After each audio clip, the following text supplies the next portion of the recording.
Hello. Welcome to Connie Martinson Talks Books. My guest's book has been called Sizzling, Riveting, Some of the Best Writing to be Done in America Today. He has written Blood and Money, and today, Serpentine. My guest is Thomas Thompson, and I am thrilled and delighted to have the man who wrote the book that I have been using as sort of like, well, a fix, Tommy. I would have just allow myself 100 pages a day, otherwise I would have gotten nothing done. Thank you and welcome. Thank you, thank you. I feel like the pusher. Yeah, okay, I'm the buyer. Serpentine is about one of the more colorful, intriguing characters I have come across in a long time, and it's for real. It is nonfiction. Charles Sobrage. Yeah. That's one of many names, probably 100, perhaps 1,000 names that he used. But you tell his story from the point of view he is the product of his environment. Mm-hmm. The illegitimate son of a Vietnamese beautiful woman who in a sense was the concubine for an Indian father who was a tailor in Vietnam, in Saigon. And Tommy, would you tell a little bit more about Serpentine for those who have not read the book, but who would like to know why I couldn't put it down? That's always a challenge to try to boil the thing down. It is a whopper. I began my interest in this book. I always find my stories, I write only true stories, I write nonfiction. But I find them in the newspapers, and not on the front page. Whenever there's a big major story like Patty Hearst or Gary Gilmore or The Hillside Strangler or something like that, some publisher is going to call me and ask me to write a book about it. But I feel that those stories have been slain by the media. They've been overkilled. And so I look for surprises. And one day I was reading a newspaper, and I've even forgotten what paper it was, but it was the back of the paper, an item this big, and it said simply that a man in the Far East had been arrested on charges of killing many tourists. And he was a handsome, mesmerizing fellow, and his accomplice was a beautiful female nurse from Canada. And so I said to myself, Bonnie and Clyde, what is this? And I convinced Doubleday to let me go over and take a look. And once in India, for the first time in my life, I realized that it was certainly a book. This man was hypnotic. He combines a little bit of Dracula and Alain Delon. I'm not talking about the way he looks. Yeah. Sabu, the elephant boy. He is one of the characters in Serpentine described Charles as he knows instinctively what the gaps are in your life, and he can fill them. He makes you feel like there is a pot of gold at the end of the rainbow, but only he has the map. Unfortunately, he killed a lot of people who were looking for the pot of gold. Yeah, he has the charm of a pimp. And a cobra. Yeah. And he is also, what fascinated me was his total involvement with Jung. Yes, right. Brilliant man, speaks 8 or 10 languages. Here's the way he'd operate. So you're traveling in the Far East. We start off in Europe and worked his way across that part of the world, burning prisons behind him, escaping, and finally winding up in where he was born in the Far East. And you'd be traveling there, and everybody's a little frightened to go to India or Bangkok. It's exhilarating, but it's a little scary. And so you're on an Air France plane, or you're at the bar in the best hotel in Hong Kong or somewhere, and suddenly there's a very charming young man in the next seat. And he doesn't come on like a hustler. He's not going to, put the make on you right away. But he will very carefully find out what your language is, and then he'll speak it, whether it's Greek or French or Italian or English in your case. Then he'll find out what your business is. And if he knew that you were a television personality, he would probably know the ratings and your market. He was au courant with anything and everybody. And he would inveigle his way into your confidence. And you would say to yourself, wow, I've met the best person I've ever met. And here I am in India, and here's this dazzling young guy, he's good looking, and he's going to show me the town. And indeed he would. He would take you dancing, and he would take you to a good restaurant. Alas, he would sometimes slip a little arsenic into your chicken curry or your Mai Tai, and you would, if you were lucky, you would wake up with everything gone. Your money, your passports, your jewels, but your still credentials. alive. Yes. Well, alas, a lot of people did not wake up. The number of people that he is charged with killing is unknown. One detective in India who modestly bills himself as the Sherlock Holmes of India. That's Tooley. Mr. Tooley, yeah. Yes. He's going to be played by Sean Connery in the movie, I think. But he said there are bodies buried all over Asia. Charles may be the greatest mass murderer of all time. Frank Anthony, who was his lawyer, is also a marvelous character. They're all, many of them are right out of Pirates of Penzance, Gilbert and Sullivan. Yeah, this is like a modern-day Charles Dickens, either Tale of Two Cities or any book that Dickens ever wrote. And you have the tendency or the ability to pull the reader from one segment into the next with 3 sentences.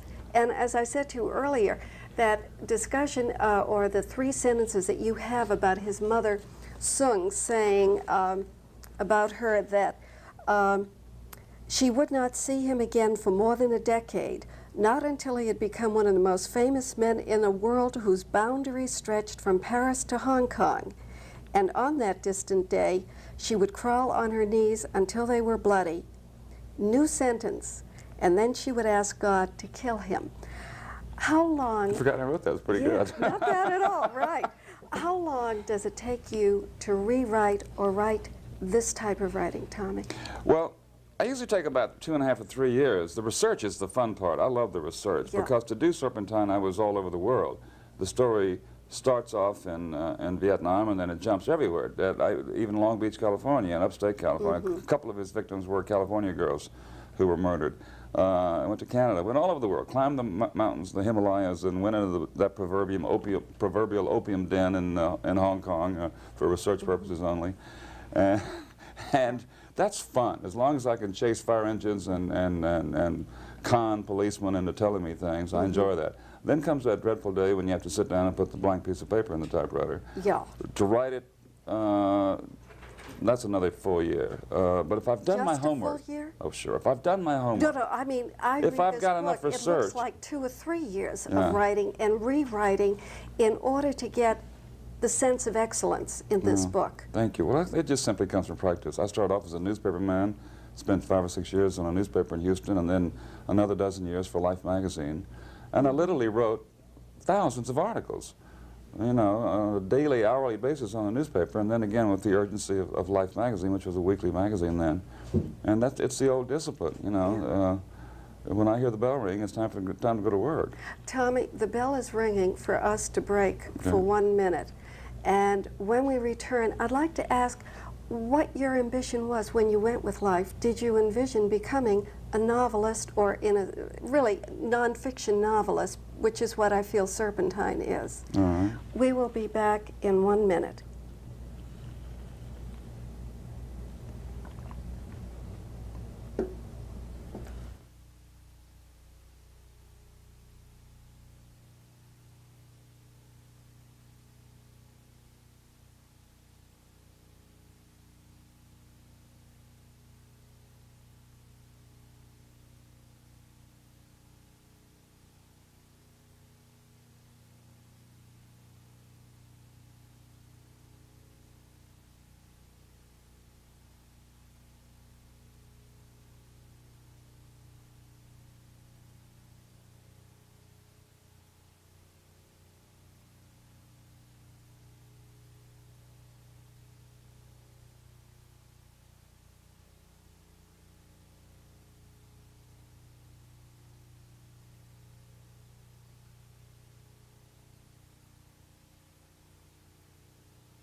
Is it Barbara in there?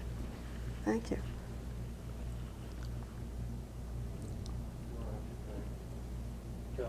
Welcome back. I'm talking with Tommy Thompson, author of Serpentine, published by Doubleday and a Literary Guild main selection.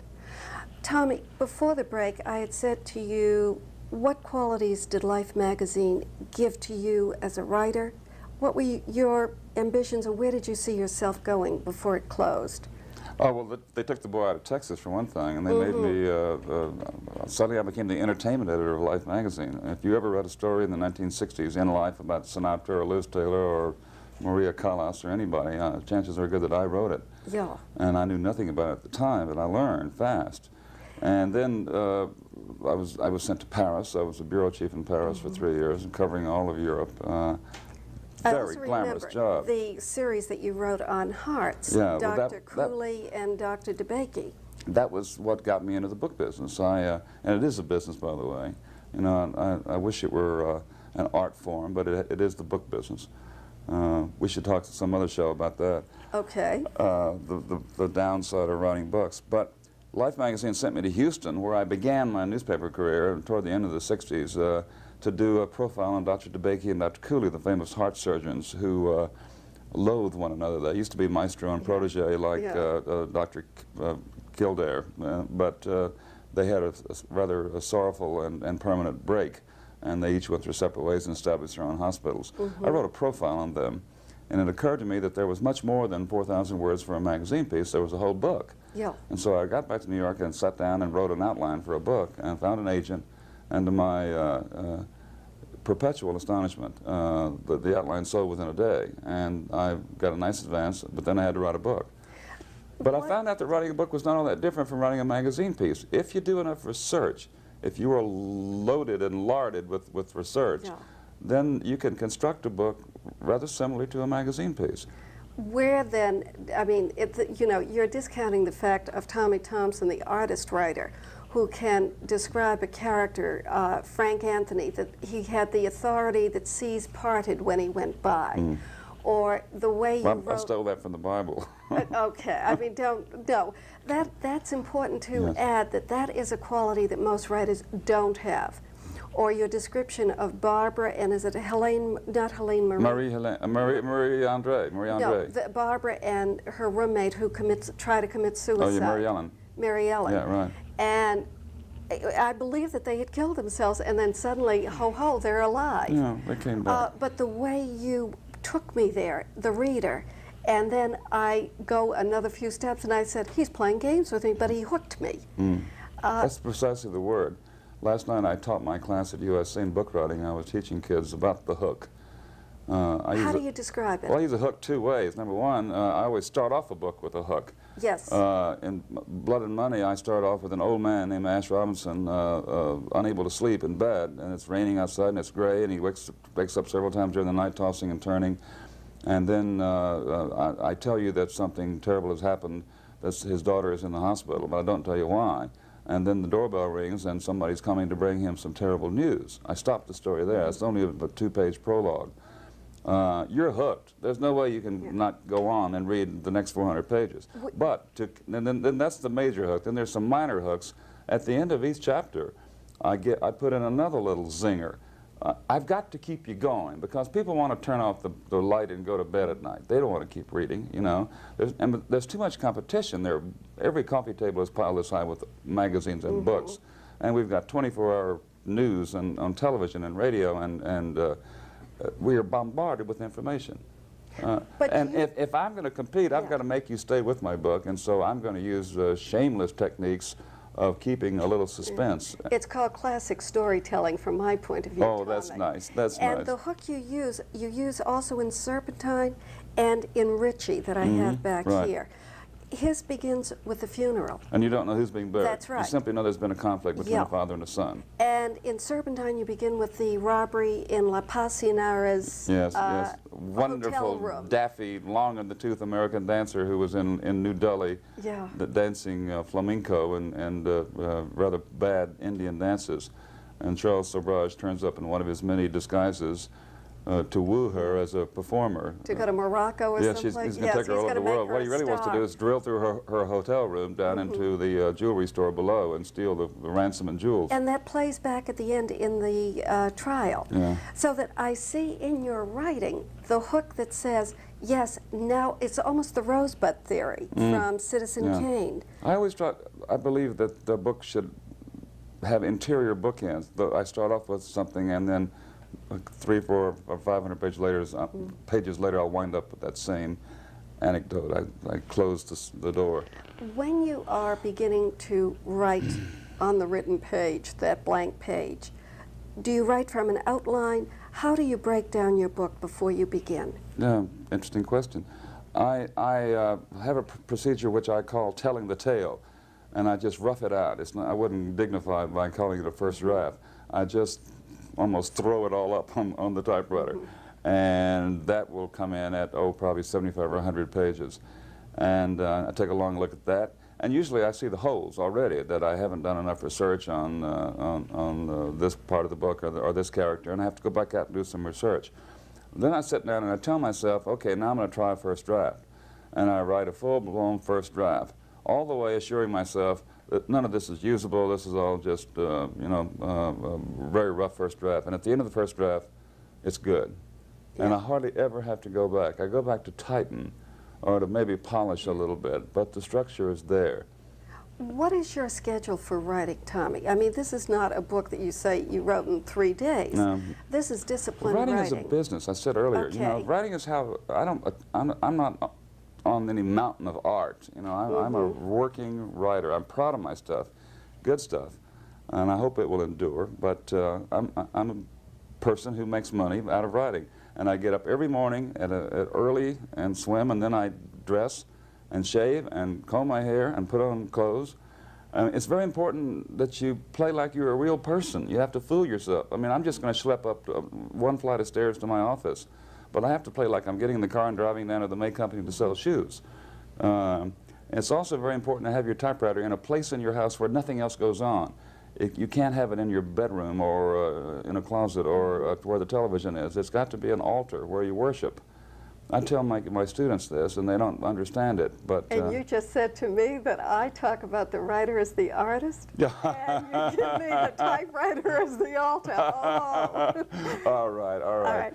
I guess it is important, but I only write 4 hours every day. I write from 8 to 12, and I usually quit then because I can't be creative after 4 hours. I'm just spinning my wheels. Sometimes I'll go messing around in the afternoon and playing tennis or working on a movie or something, and late in the afternoon I'll come back and make a cup of tea and write 2 pages for 30 minutes. But if I can put in 4 hard hours every day, I'll do okay. Not as well as Irving Wallace, who seems to have a factory going. Well, he does have. And he works all night long. That's you know, right. Irving They work at night. You know, all of the Wallaces. But things get going over there around midnight. Yeah. Now, one other question that seems to be following you wherever you go: lawsuits. Yes. Well, damn it! I'm so tired of those lawsuits, and I don't mind talking about it one more time. Then will you talk about it one more time in 1 minute when we return? I've been vindicated, by the way. Right. So come on back. Come on back, and we'll hear about the writer as winner.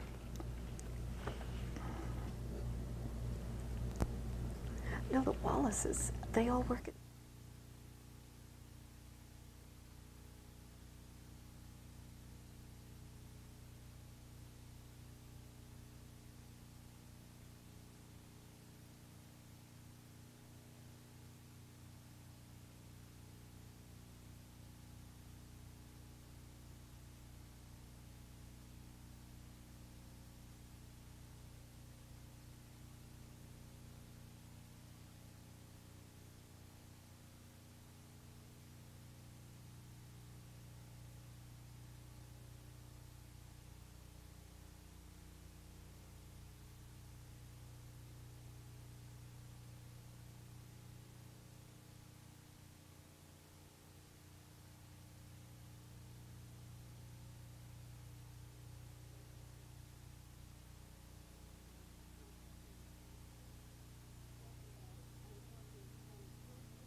Welcome back. I'm talking with Tommy Thompson, author of Serpentine, published by Doubleday and a Literary Guild main selection.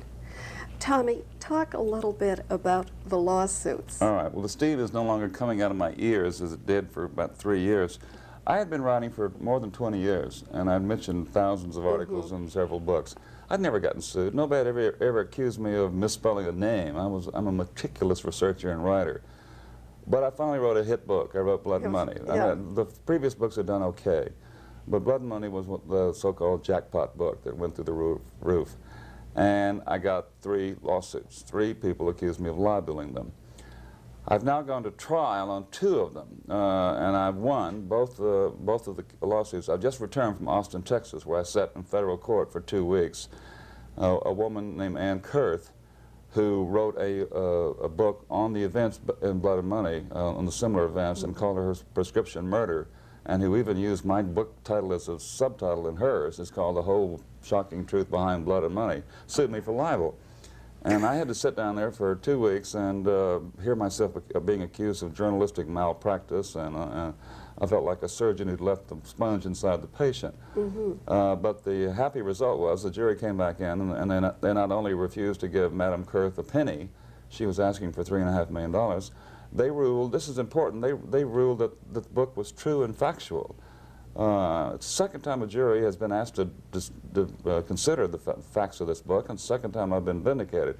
There's one other lawsuit pending. The old man in the book, Ash Robinson, who's 85, still has a lawsuit pending against me. However, on the basis of? Of blood and money. I mean, on libel or? Libel, yeah. And I gave a deposition in his lawsuit against me 6 or 8 months ago in Houston.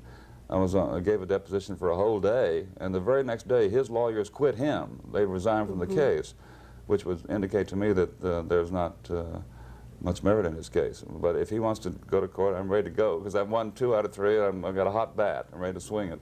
Yeah, but what a waste of time. It is indeed, money. And it staggers you, because when you first get sued, it makes you examine all your work and your work in progress. You look at what you're working on. You say, have I lost my touch? Have I gotten sloppy? Am I careless? Am I doing wrong? Then you come to realize that sometimes there are nuisances in life. You get kicked by the mule. Yeah. And like Harry Truman said, sometimes you've got to consider the source and keep going on. Wow. But so many writers are plagued by this now. I'm really well, it's the Gwen passionate about Davis it. case. Well, you carried to the pick a nth well-known degree. writer in America, and chances are they've got a lawsuit. Norman Mailer, Gay Talese, Alex Haley, just name them. Shana Alexander called me the other day. She just got a lawsuit on her Patty Hearst book. And a lawyer told me that now we have no-fault divorce and no-fault automobile wrecks. Trial lawyers are looking for a new something to sue. And I think the writers are the new game in the forest. Also because the publishers now do not indemnify the writer. Never have, never have. A newspaper protects its writer. By the way, this is a wild right-hand term, maybe not quite so, not a total non sequitur. I was not thrilled with the Carol Burnett verdict in the National Enquirer case. I didn't feel, I mean, everybody loves Carol Burnett. I adore Carol Burnett. I love to see her on television, and I see her now and then socially. But I didn't think that item was damaging to her, annoying, untrue. They printed a retraction. But I cannot see how it was worth $1.6 million. The precedent it sets is worrisome to me. Yeah. Have a panel show someday about libel. Okay. And the erosion of the First Amendment. Irving Wallace seems to feel that will eventually go to the Supreme Court, and that it will be handled in a different, with a different verdict based on what as he said to me, a more important book. Oh, we're not talking about Carol Burnett. We're talking the Gwen Davis case. Yeah. Yeah. That he feels that the fact that the Supreme Court would not review the case. Doesn't mean that it won't be reopened at some time. But again, every writer I've talked to says this is a very frightening thing that's happening in America, the suing of the creative writer. I got so mad at my lawsuits that I was probably ready to make this step anyway, but I'm now writing my first novel, my first work of fiction after a career of nonfiction. And one of the main reasons was that I was just bloody tired of having to deal with those lawyers. And now that no sooner did I start writing this novel, this work of fiction, than Gwen Davis lost her lawsuit, which was against a work of fiction. So I guess nobody's immune. We just all have to be very careful. No place to hide, Tommy. Exactly. That's sort of the theme of the book, by the way, the new book, which is still a year away. It's still in the oven. Okay, ESP. Let's go from ESP though to USC. Okay. Where you're teaching creative writing, or well, it's book writing, nonfiction book writing, and it's a so-called master's class, and it amuses me that I only have a Bachelor of Journalism at the University of Texas, and I'm teaching PhD candidates, but I can't teach anybody how to write a book. You can't do that. I think it must be, I don't know how you could teach anybody to make love by telling them how to do it. You got to get out there and do it. I can teach curiosity. I can teach kids little techniques, little tricks, mechanics. Give me for instance, give me a trick or a mechanic that you have taught these kids in your class. Well, I just gave you the hook. Last night I was giving them. Last night I was giving them some character technique, how to develop character. And it's an old gimmick I used to use on writing Life magazine profiles. You start off with an anecdotal beginning. I'm gonna introduce a new character. I will give you an anecdote. I don't like to say she was a pretty lady in a blue dress sitting in a chair. I would like to have you involved in a little playlet of some sort, something that is indicative of your character and derivative of your character. I have to be around you a while to find one of those little anecdotes, but that's how I would start off. Yeah. And then I would jump back into a little, there was an old-time life word called biopurse. I don't know what it means. It's sort of a combination of biography and person. But then I would do 4 or 5 paragraphs of biopurse in which I would sort of do a little biography of your life.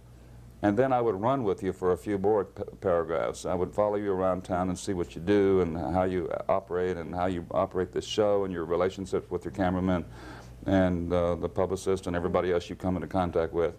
And then I would wind up with that opening anecdote, whatever it was. I would return to that opening anecdote. That's the way you'd write a Time cover story or a life profile. This is also and those are little, writer for a play would write the character before they even said and if you the look word. in Serpentine, you'll see little characters that I throw in there. I love every character in the book. The tiniest character, I'm going to give you some information where you can identify with. Checkers. Yeah. The best, one of the great three-dimensional characters in a book.